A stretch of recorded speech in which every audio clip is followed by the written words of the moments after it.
안녕하세요, 부의 독서입니다. 일요일입니다. 여러분, 날씨가 너무 좋아요. 비 온다 그랬었는데 어제 비도 안 오고 날씨가 너무 좋습니다. 오늘 여러분들께 중요한 것을 가려낼 줄 아는 힘에 대해 말씀을 좀 드리고 싶습니다. 사실 살면서 중요한 것은 정말 많이 있잖아요. 필립 체스터필더가 한 얘기입니다. 사랑하는 아들에게 한 얘기고요. 중요한 것을 가려낼 줄 아는 힘에 대해 몇 가지 좀 읽어 드릴게요. 좋죠? 날씨가 너무 좋습니다. 세상에는 하찮은 일로 1년 내내 바쁘게 살아가는 사람들이 있습니다. 그들은 무엇이 중요하고 무엇이 중요하지 않은지를 구분하지 못하죠.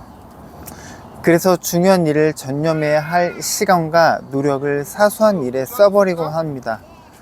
이런 사람은 누군가 만나 대화를 할 때도 외형적인 것에만 마음이 뺏겨서 정작 상대방의 인격은 보지 못합니다. 연극을 보러 가서 내용보다는 무대 장식 같은 것에 더 시선을 뺏겨버리기 십상입니다. 반면에 아무리 작고 하찮아 보일지라도 거기서 굉장히 중요한 것을 발견하는 사람이 있습니다. 사실 그게 진짜 안목이잖아요. 사람들이 지식이나 식견을 넓히고 훌륭한 태도를 몸에 익히려고 하는 것도 다 이러한 안목을 기르기 위해서입니다. 무엇이 중요하고 무엇이 중요하지 않은지 구분할 줄 아는 능력을 기르기 위해서 말입니다. 내게 중요하고 가치 있는 일들을 가려낼 줄 아는 수 있다면 어디에도 휩쓸리지 않고 나만의 길을 갈 수 있습니다. 그것이 목표를 이루는 지름길입니다. 눈앞에 있는 것에 집중하세요. 주의가 산만하다는 말을 듣는 사람은 대개 마음이 다른 곳에 있어 집중력이 부족한 사람입니다. 자리에 함께 하고 있어도 어쩐지 딴 생각을 하고 있는 것 같고 대화가 이어지지 않습니다. 그러한 사람을 자세히 보면 모든 면에서 예의에 어긋나 있습니다. 그러기 마련이죠. 이를테면 어제의 다정했던 사람이 오늘은 냉담해지기도 하고요. 모두가 즐겁게 대화를 나누고 있어도 혼자서 다른 생각에 젖어 어울리지 못합니다. 때때로 갑자기 생각이 난 듯 흐름과는 상관없이 자기 멋대로 끼어들어 대화의 주제를 바꿔버리기도 하거든. 함께 시간을 보내는 상대방은 어떨까? 과연 즐거울까? 예외적이긴 하지만 뉴턴을 비롯해서 오늘날까지 위대한 업적을 남긴 사람 중에 천재는 주위에 아무리 많은 사람이 있어도 혼자서 깊은 사색에만 몰두하는 집중력을 보였던 이들도 있어. 하지만 실제로 그런 사람을 대하는 일은 즐겁지만은 않겠지? 사람 사이에 지켜야 할 예의를 지켜지지 않기 때문이야. 결국에는 소외당해서 정말 혼자가 돼버릴 수 있어. 집중력이 부족하거나 주위가 산만한 사람과 같이 있으면 대다수의 사람은 불쾌하게 여기잖아. 그것은 상대방을 모욕하는 것과 다름이 없거든. 모욕은 어떤 사람이라도 환영받지 못할 일이야. 그러니까 너도 생각해봐. 자기가 존경하는 사람이나 사랑하는 사람을 앞에 두고도 마음을 뺏겨 다른 사람에게 집중하고 있다면 기분이 좋겠니? 사람은 누구나 주목할 만한 가치가 있다고 생각하는 사람 앞에 정신을 집중할 수밖에 없잖아. 그리고 어떠한 상황에서도 주목할 만한 가치가 없는 상대는 없어. 솔직히 내 생각을 말하자면 마음을 다른 곳에 가 있는 사람과 함께 있느니 차라리 죽은 사람과 함께 있는 편이 나은 것 같아.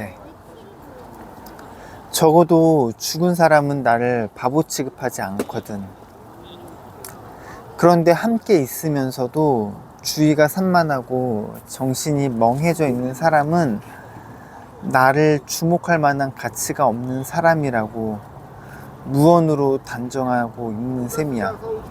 그런데 과연 함께 있는 사람들의 말과 행동, 인격이나 태도, 생각 같은 것을 헤아리고 받아들이려고 할까? 그런 사람들은 설령 훌륭한 사람들에게 둘러싸여 있다 하더라도 무엇 하나 자신이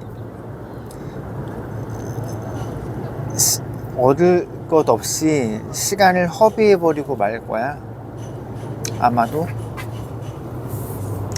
지금 해야 하는 일에 정신을 집중하지 못하는 사람은 훌륭한 일도 할 수 없거니와 좋은 대화의 상대가 되지 못하는 것을 꼭 기억해라.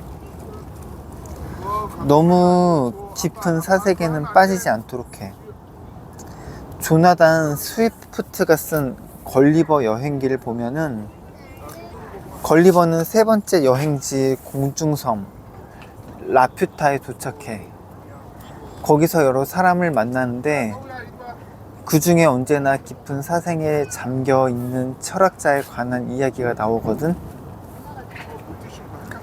라퓨타는 철학자들은 자신의 생각에 너무 깊이 집중한 나머지 누군가 다가와 발성기관이나 청각기관을 직접 건드려주지 않으면 말을 할 수도 없고 다른 사람의 말을 들을 수도 없다고 해. 그런데 그들의 집중한 시간을 깨워주는 사람을 주의 환기인이라고 부르는데 여유가 있는 집에서는 하인 중 한 사람이 그 일을 맡긴다고 하거든. 철학자들은 주의 환기인 없이는 밖에 나가 다른 집을 방문할 수도 없고 산책을 할 수도 없어.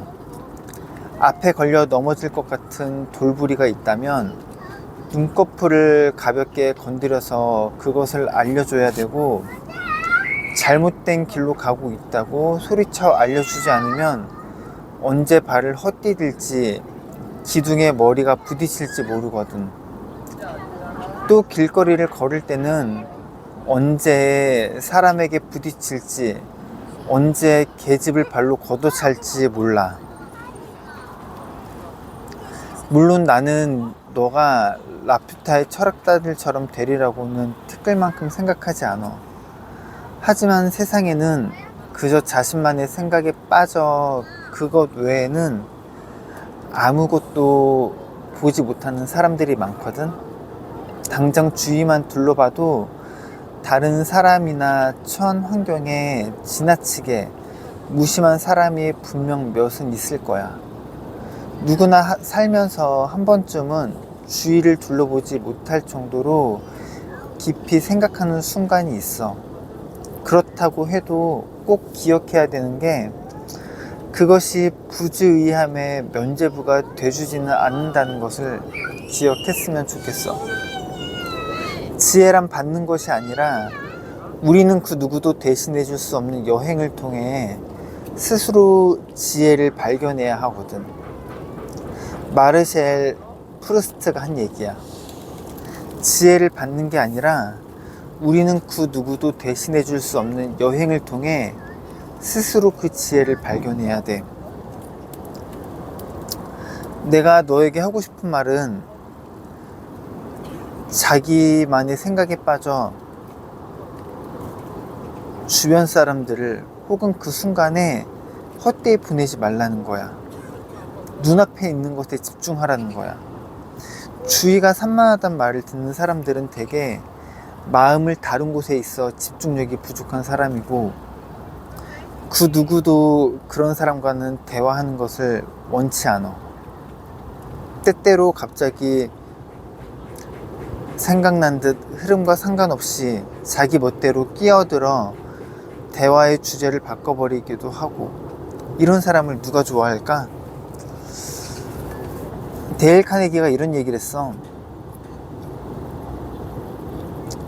나는 그런 사람과 대화할 바에는 죽은 개와 어울리겠다고.